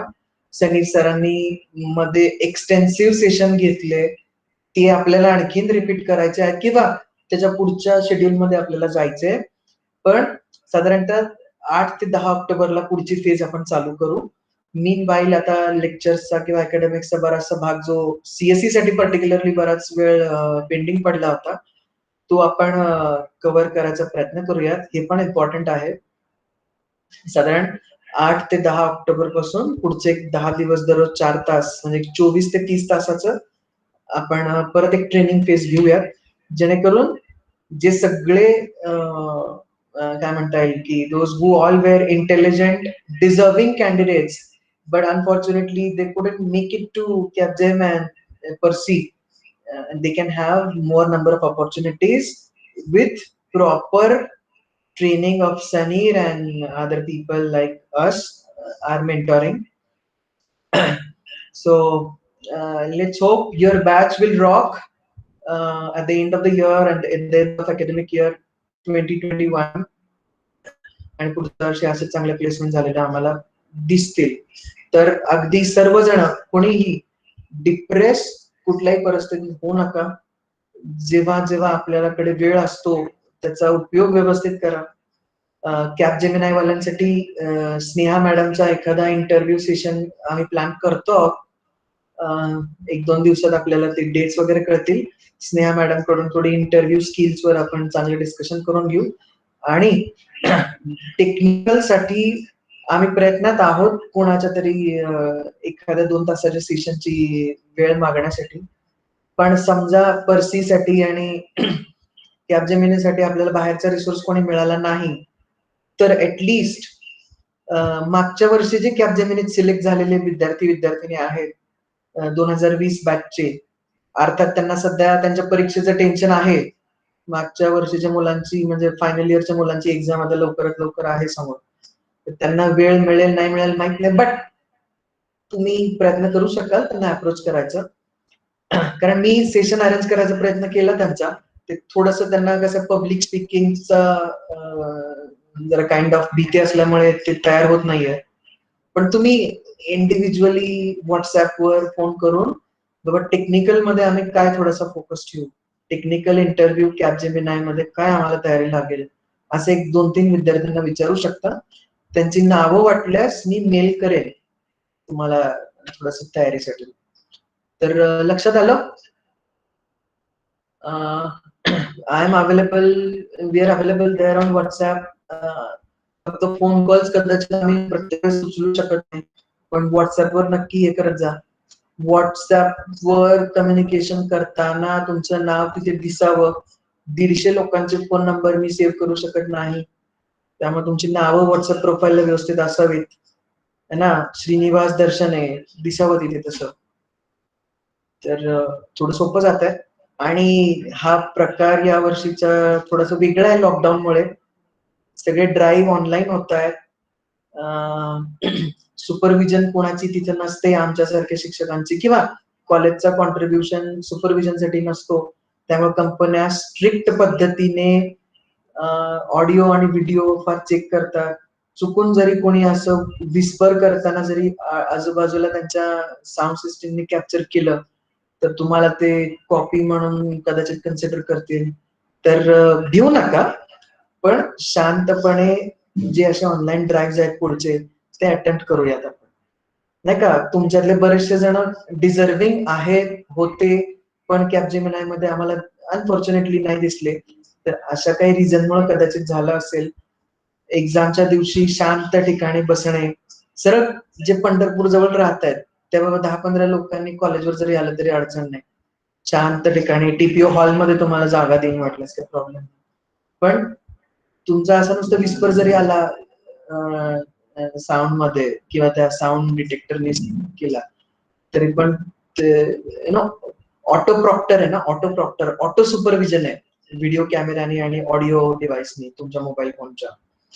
त्यामुळे असल्या काही माल प्रॅक्टिस तुम्ही करणार नाहीत, पण आजूबाजूला हालचाली जरी दिसल्या तरी पण ते डिस्क्वालिफाय करच्या मोड मध्ये आहेत. सो काळजी घ्यायचा प्रयत्न करा ज्या दिवशी एक्झाम असते तेव्हा. आणि फॉर्म भरताना आता चालू होतील TCS चे फॉर्म पण एक दोन आठवड्यात. एकदम व्यवस्थित काळजीपूर्वक भरायचे. मी तर म्हणतो प्रवीण सारख्यांनी, ऐश्वर्या सारख्यांनी, की बाबा जे थोडेसे तुम्ही सहकार्याच्या भावनेत असता सर्वांच्या, अशांनी एखादं YouTube चॅनल काढावं खरं तर, की बाबा 2-3 YouTube व्हिडिओवरून TCSचा फॉर्म कसा भरायचा, त्याचा व्हिडिओ तुम्ही बनवा. तुमच्या व्हिडिओला लाईक्स मिळतील, नाही का? आपल्या बरोबरचे मित्र-मैत्रिणींना तुमच्या व्हिडिओचा फायदा होईल. TCSचा फॉर्म कसा भरायचा? How to fill the TCS ninja application form. आत्ताच YouTubeला बरेच व्हिडिओ असतात. तुम्ही या वर्षीसाठी जर बनवला तसा एखादा व्हिडिओ, तर तुम्हाला त्या व्हिडिओचे लाइक्स अँड हिट्स मिळतील. तुमचे सगळे फ्रेंड्स लोकं ते सगळं पाहू शकतील. बरंच इंटरेस्टिंग आहे.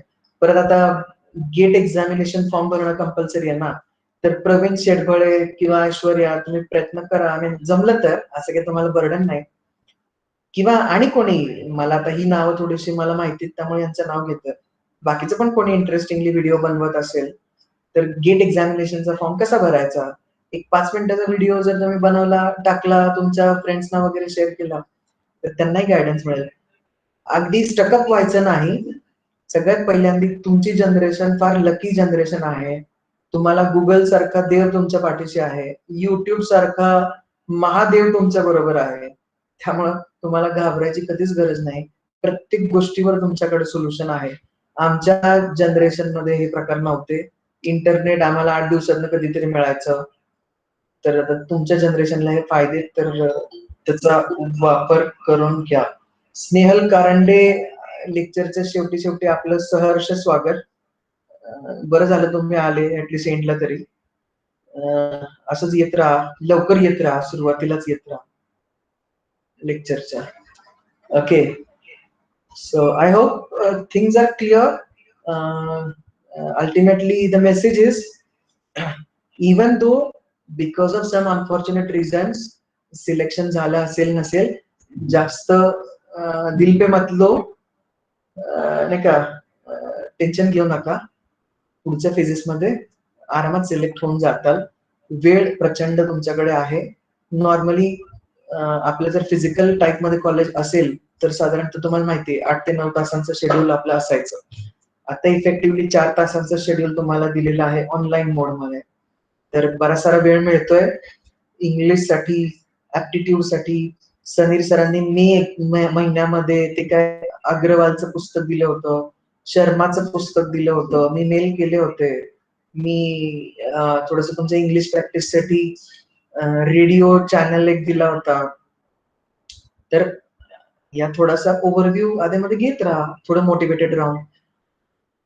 याचा फायदा तुम्हाला नक्की चांगला होईल. आणि असल्या लॉकडाऊन टाइम मध्ये तुमच्याकडे ऑफर लेटर असेल तर तुमच्यासारखे यशस्वी तुम्हीच असाल. लक्षात येतं? तर या गोष्टींची थोडीशी जाणीव ठेवा. आपले आई वडील आपल्यासाठी बराच वेळ घालवतात, पैसे घालवतात. शिक्षक आपल्यासाठी बरेच प्रयत्न करत असतात. त्यांनाही त्यांचे सगळे मल्टिपल टास्क मध्ये one by one issue address करायचा आमचा प्रयत्न असतो. तुमच्या सगळ्यांपर्यंत पोहोचवायचा प्रयत्न असतो आमचा.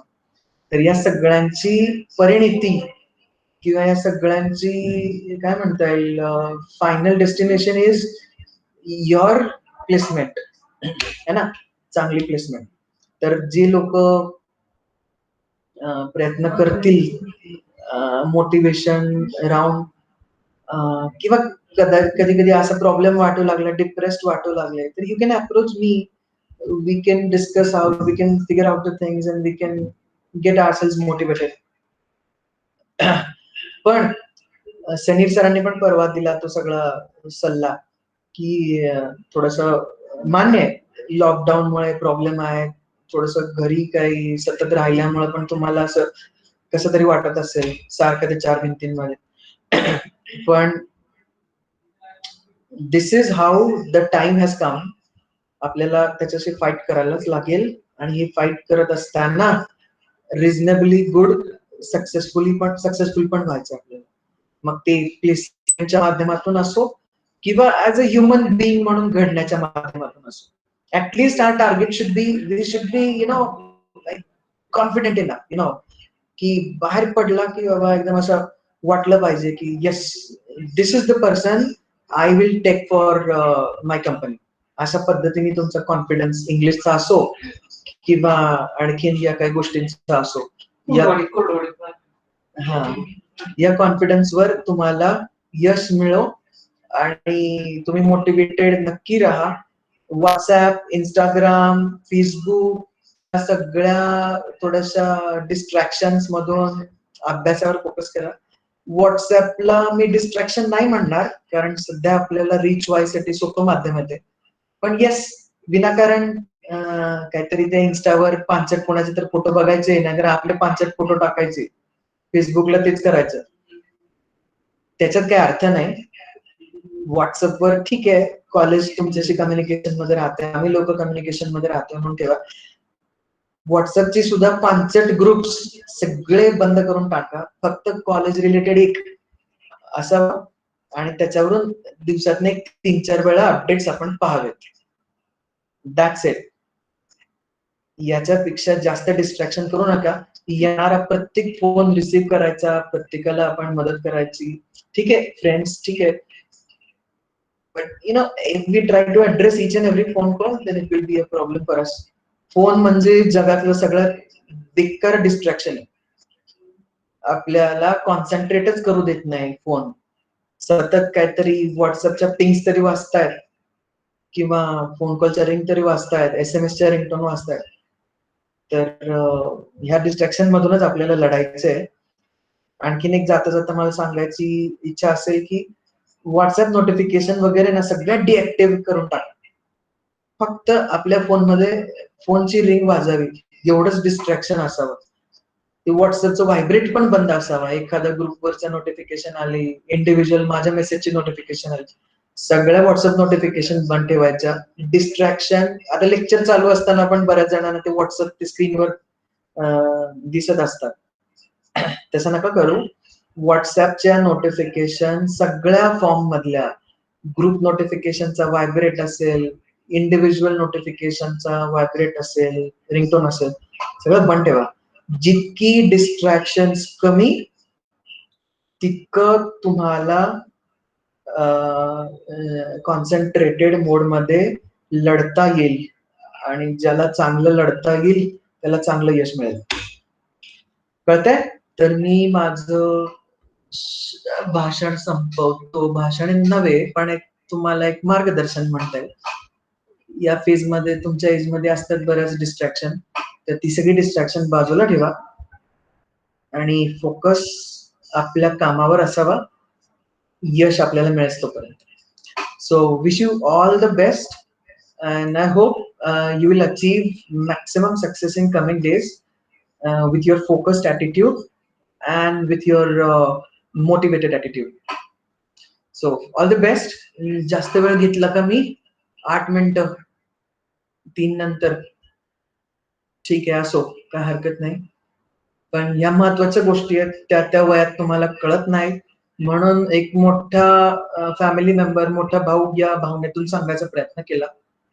I hope you all are clear with the things. So future is yours. Companies are going to be yours.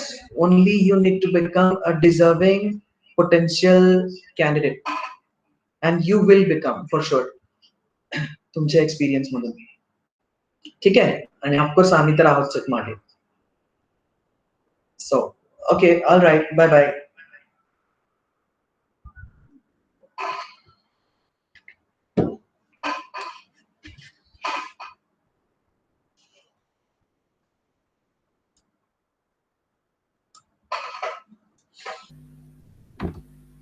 If a field site is a central server, if a field site is a central server for some subsystem, the election must be held to determine a new server. है ना, central server जर problem मध्ये जातोय, coordinator जर problem मध्ये जातोय, then the way elections are carried out in our country, in the same manner the elections for new server have to be taken care.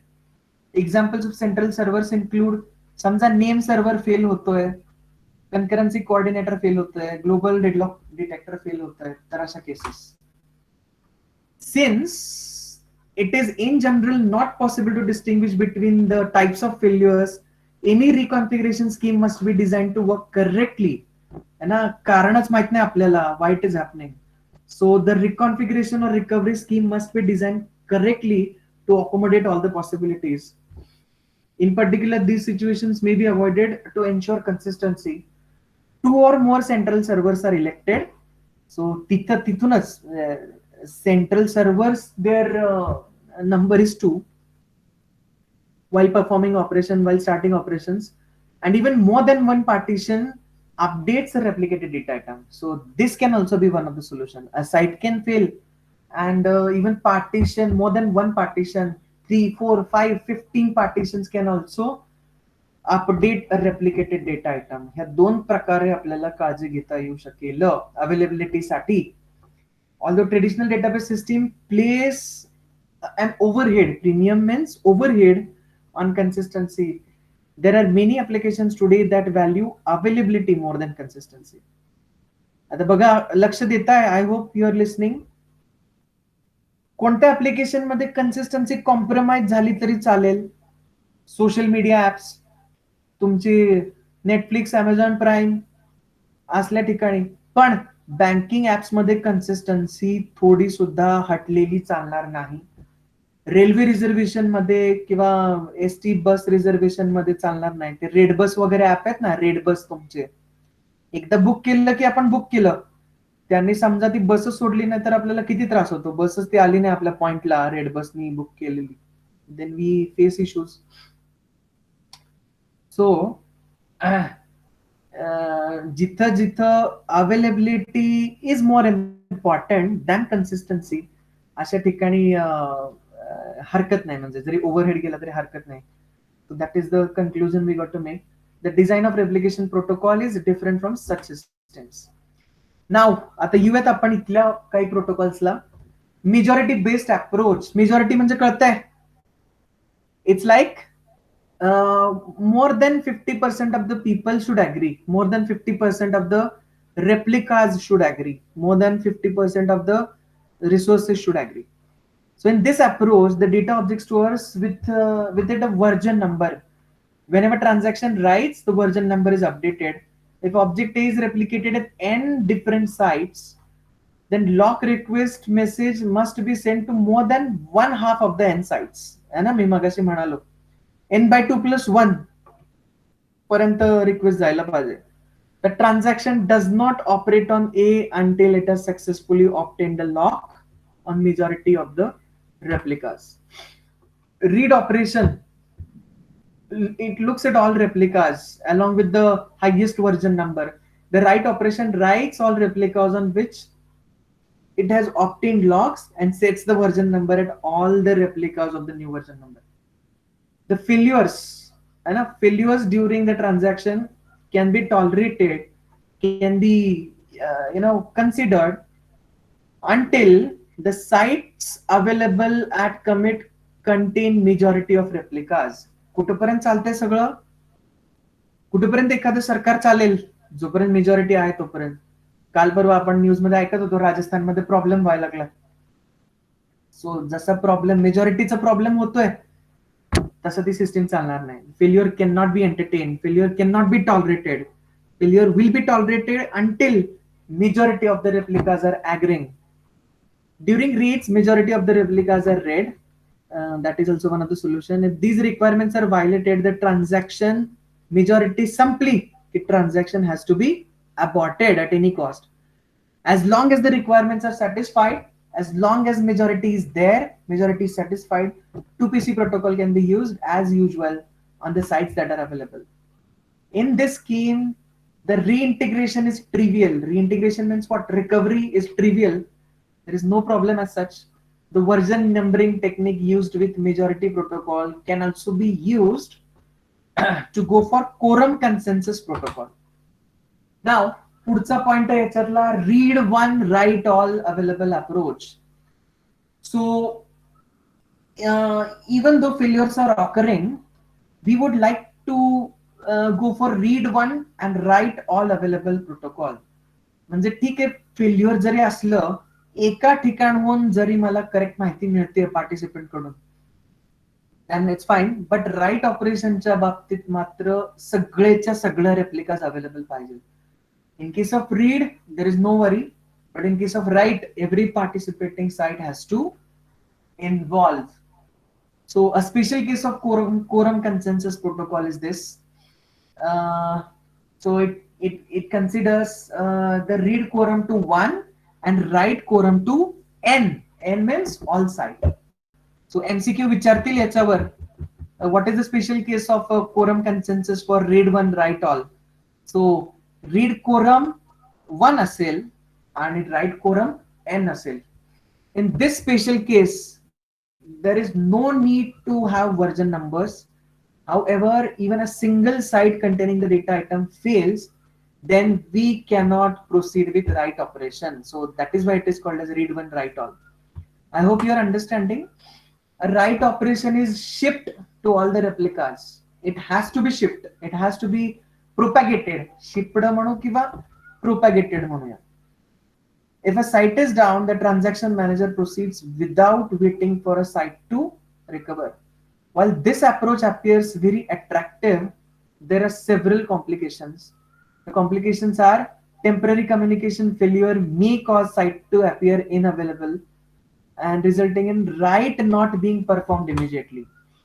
So read one, write all available schemes can be used if there is never any network partitioning. So that is a problem, but it can result in inconsistencies in the presence of network partitions. Whenever network partitions are happening, then these problems may get created.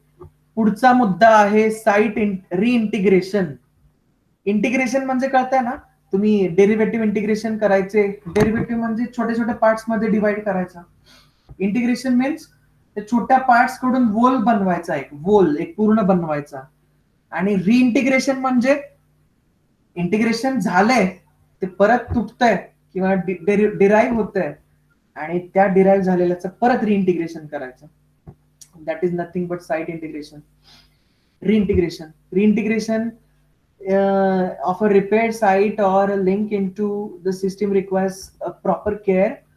When a failed site recovers, initiate a procedure to update all the system tables to reflect the changes made. If a site had replicas of any data items, it must obtain current values, and it also ensure that it receives future updates. Reintegration of a site is more complicated since updates to the data items during the time of the site is recovering has to be taken care. Easy solution for reintegration is halt the entire system temporarily while a failed system rejoins. So are you getting? म्हणजे तुमच्यात आता मी पाहतोय मनामध्ये काय काय student जात आहेत, परत येत आहेत. Failed systems are rejoining. An easy solution is to halt the entire system temporarily while failed site is actually rejoining. In most of the applications, however, such a temporary halt is disruptive. Disruptive means it will be creating chaos. We cannot stop. We cannot halt in certain real life applications. Techniques have been developed to allow the failed site reintegration while there are concurrent updates are going on. So that is nothing but the thing over here. तुम्ही लक्ष देता असं assume करतो. मुंबईमध्ये पाहतो ना आपण mega block असतो एखाद्या संडेला. ज्या दिवशी सुट्टी असते सर्व ऑफिसेसला, त्या दिवशी लोकल रेल्वेचं काहीतरी ते काम काढतात, त्याला मेगा ब्लॉक म्हणतात, मेंटेनन्स वगैरे है ना. पण तेच सोमवार ते शनिवार मध्ये ते मेगा ब्लॉकचं काम कधी काढत नाही का, तर सगळ्या लोकांना ट्रॅव्हल करायचं असतं मुंबईतल्या या पार्ट मधून त्या पार्ट कडे वगैरे. So it becomes difficult. So concurrent update होताना रिइंटिग्रेशन पॉसिबल नसतं. पण ते मुंबई रेल्वेच्या बाबतीत झालं. इकडे म्हणून तर मुंबई रेल्वेचं, लोकल रेल्वेचं मेगा ब्लॉकचं काम नॉर्मली संडेजला चालतं. पण डेटाबेसमध्ये आहेत टेक्निक्स अवेलेबल. कन्करंट अपडेट चालू असताना we can go for reintegration. So before a read or write lock is granted on any data item, the site must ensure that it is caught up all the updates on the data item. That can be one of the technique. If a failed link recovers, two or more partition can be rejoined. Since partitioning of the network limits the allowable operations by some or the all sites have to be informed of the recovery. Now, comparison with remote backup. यातला पुढचा मुद्दा. There are two alternative approaches for high availability. है ना, availability साठीचे approaches पाहता चालू आहे, पण आणखीन काही इथले हाय अवेलेबिलिटीचे अजून अप्रोचेस. सो पहिला अप्रोच म्हणजे काय, रिमोट बॅकअप सिस्टीम्स, आणि दुसरा म्हणजे रेप्लिकेशन. रेप्लिकेशन तर आपण पहिल्यापासून शिकत आलोय. जितक्यात जास्त बँकमध्ये आपलं अकाउंट तितकं आपण सेफ. म्हणजे जरी एखादी बँक क्रॅश झाली तरी it becomes a simple scenario. we can be sustaining. The main difference between the two schemes of remote backup systems and replication is that with a remote backup system, actions such as concurrency, control, and recovery are performed at a single site, and only data and log records are replicated on the other site. लक्षात येते? Remote backup मध्ये single site वर होतं. In particular, remote backup systems help avoid 2 PC and resultant overheads of 2 PC. So maybe you will be asked an MCQ over here. Remote backup systems are definitely helping to avoid 2 PC and the related overheads. Also, transactions needs to contact only one site and thus avoid the overhead of running transaction code. एकाच ठिकाणी होतंय, एकाच साईटवर होतंय, म्हणजे डेडलॉकचे वगैरे problem automatic resolve होतात. The remote backup systems offer lower cost approach of high availability than replication. So replication is, updating at all sites, overhead is there, it is definitely costly. On the other hand, replication's advantage is that it provides greater availability by having multiple replicas available and using the majority protocol. So in case of failure of a coordinator selection can be our next issue under consideration for increasing availability. And this increasing availability and coordinator selection is understood in this point. Several algorithms are in need of coordinator. Transaction coordinator is must. 2PC मध्ये पण transaction कोऑर्डिनेटरच काम करायचा, but ब्लॉकिंगचा issue होता, आणि blocking झालं की 2PC protocol availability देत नाहीत, सगळी सिस्टीम होल्डवर जाते. So to avoid that, coordinator selection is the next issue. आणि मग याच्यात इलेक्शन करायचं, सिलेक्शन आणि इलेक्शन काय काय म्हणतो ना आपण. If a coordinator fails because failure of the site at which it resides, the system can continue execution only after restarting the new coordinator on another site. एखाद्या ठिकाणचा कोऑर्डिनेटर गेलाय तर दुसऱ्या ठिकाणचा कोऑर्डिनेटर चालू व्हावा.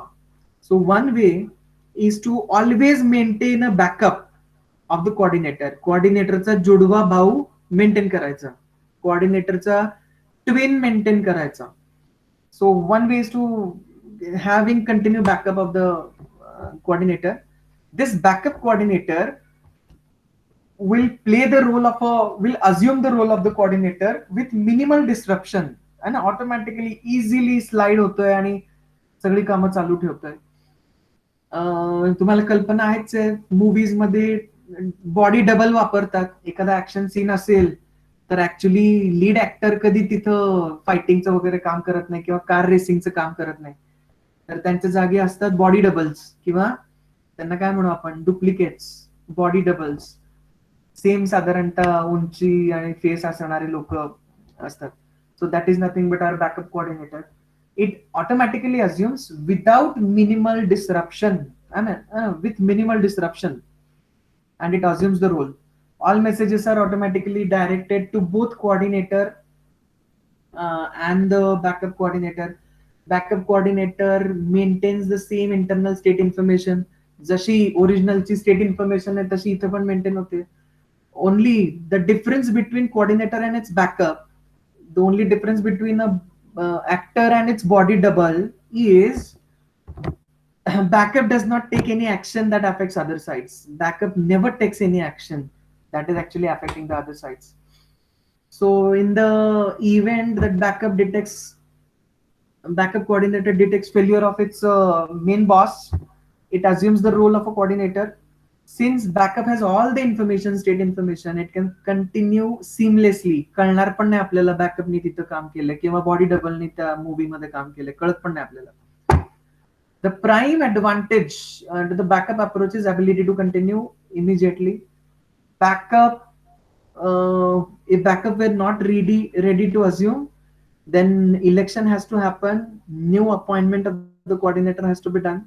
Frequently, only source of some other requisite information is field coordinator. So in that case, abort all or several transactions and restart under the new coordinator operation have to be carried out. So we say this thus the backup coordinator approach avoids substantial amount of delay. Backup definitely avoids delays in the operation, but there is a disadvantage. कोणता disadvantage आहे? त्या body डबलला पण fee द्यावी लागते ना प्रोड्युसरला, ऍक्टरला पण काय fee द्यावी लागते, तशी बॉडी डबलला पण फी द्यावी लागते त्या ऍक्शन सीनची. Disadvantage of a body double और disadvantage of a backup is overhead of a duplicate execution simultaneously. The coordinator and its backup need to communicate regularly. They both need to communicate regularly to ensure their activities are synchronized. Synchronization has to be there. In short, backup coordinator approach is actually incurring the overhead. A new coordinator may be chosen dynamically by all sides to avoid these problems. So election algorithm is there, and specifically bully algorithm. म्हणजे bully algorithm is like जबरदस्तीने स्वतःच coordinator बनायचं. That is nothing but bully algorithm. This bully algorithm of election करण्याचं bully algorithm is to keep the notation and the discussion simple. Assume that identification number of a SI is I. Site SI चा identification number is I. म्हणजे S10 चा आपण 10 समजूया. And chosen coordinator will always be active at site with largest identification number. Hence, coordinator fails. When coordinator fail and duplicate is not there, algorithm must elect the active site which is having largest identification number. So algorithm must send the number to all the active sites and get its election confirmed. Suppose SI sends a request which is not answered by the coordinator, then in this case it is assumed that coordinator has failed and SI tries to elect itself. And this trying of electing itself is nothing but bullying, zabardasti, forcefully control घ्यायचा. If SI sends an election message every site, then it has a highest identification number. Site SI then waits for a time interval, say T, for an answer from any of the sites. If receives no response, then it simply assumes that all sites are with the highest number than what I has been there, and it elects itself. So bullying algorithm is nothing but electing ourselves. लक्षात येते? Bullying algorithm is electing ourselves. So it gets elected and it forces all sides. So that is nothing but bullying algorithm.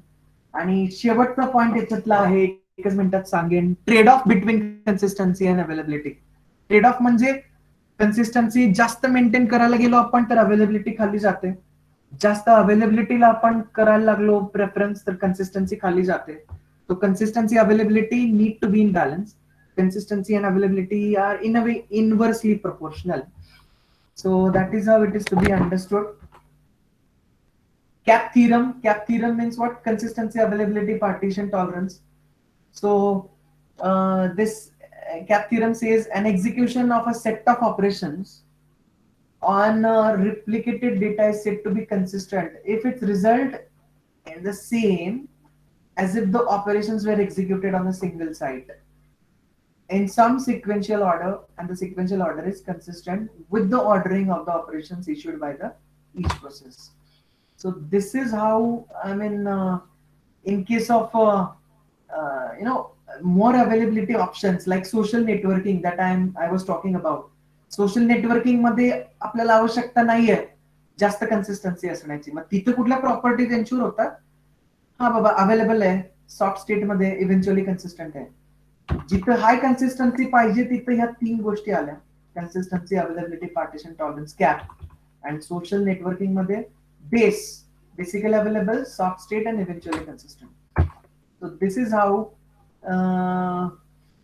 this state cannot be handled by the database. Instead, database detects and informs the application about inconsistency. The application then decides to handle the inconsistency. So 9 and 10 that are done today, and we'll catch up with the attendance, and I'll see you.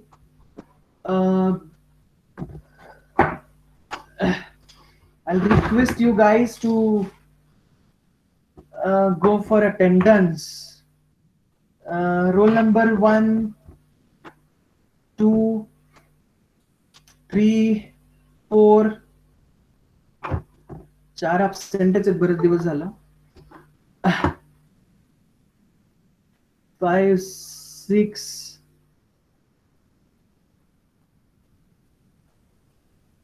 7 absent.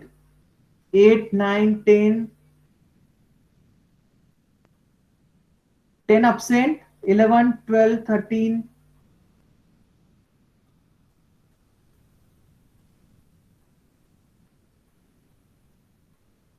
14, 15, 16.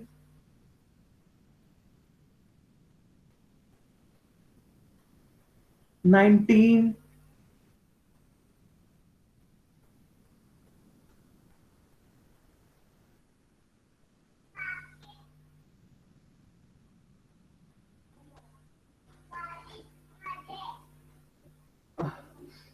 21, 2 absent.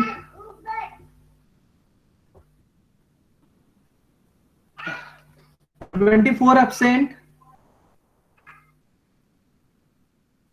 25, Rajashree Gaikwad, okay. 26, 27, 28.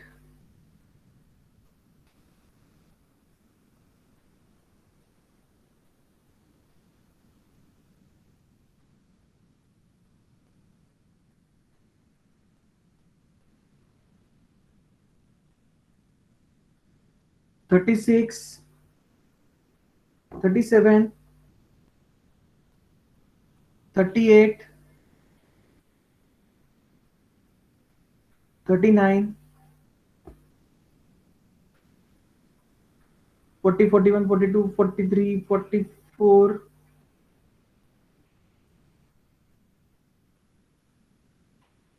44 नाही घेणार मी आता, काय तुम्ही पण त्यांच्याकडून वकिली नका करू, त्यांना बोलू दे डायरेक्ट माझ्याशी. ही दररोज असंच नाटक चालणार है ना. दुसऱ्यांची वकिली नका करू. Let them approach me, then I will see whether they have listened or not. I will ask some questions. Sir roll number 21 present. हा ठीक आहे, घेतला मी. दुसऱ्याचं नका मला कल्पना देऊ. लेट देम फेस मी.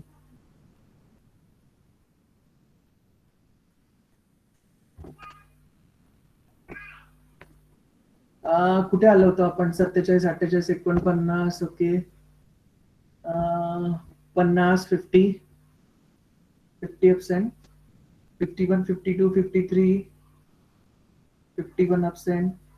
55, 56 absent. 56 absent. 57, 57 present है, okay. 58, 59 absent. 60 present. 61, 61, 62, 63, 64, 65 present है, okay. 66, 67 absent दोघं. 69, 70 absent दोघं. 71 ते 75 नवीन सगळे आहेत का? 74 कोण आहे? 74.